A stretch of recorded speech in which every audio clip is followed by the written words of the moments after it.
आज बऱ्याच प्रमाणात मुला मुलींच्या विवाहाचे किंतु परंतु विवाहानंतरचे देखील प्रश्न मुला मुलींनी आणलेले आहेत. बऱ्याच मुलींनी प्रश्न आणलेत की सासरचे लोक त्रास देतात, आम्ही माहेरी आहोत. असे डझनभर आता मागा प्रश्न होते.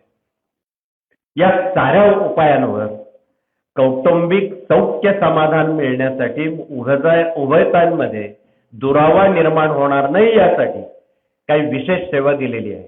ते आमच्या भगिनी वर्गांकडून मुलींनी समजावून घेण्याचं करावं. त्यामध्ये 5 शनिवार 5 पोळ्यांचा नैवेद्य मारुती रायाला द्यायचा.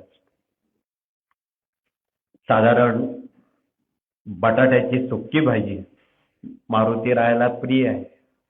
3 पोळ्या खाली, नंतर भाजी, नंतर 2 त्यावर चपात्या उलट्या टाकून पांढऱ्या वस्त्रात बांधून एका काठीला बांधून तो नैवेद्य मारुती रायाच्या उजव्या पायाजवळ ठेवावा. तिथे तेलवात लावावी.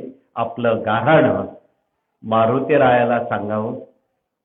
साधारण 5 शनिवारच्या आत ती कामं मार्गी लागतात. होणारे घटस्फोट निश्चितपणे थांबतील आणि उभयतांचे प्रपंच सुखी समाधानी होऊ शकतील. असे छोटे छोटे उपाय या विभागात विवाह मंडळात दिलेले आहेत. म्हणून आपण कृपया या सर्व बाबी सहानुभूतीपूर्वक सर्वांना समजून सांगणारा जो विभाग आहे त्यांच्याकडे ही जबाबदारी आहे. इथे नवीन देखील काही प्रतिनिधी समजून सांगणारे आहेत.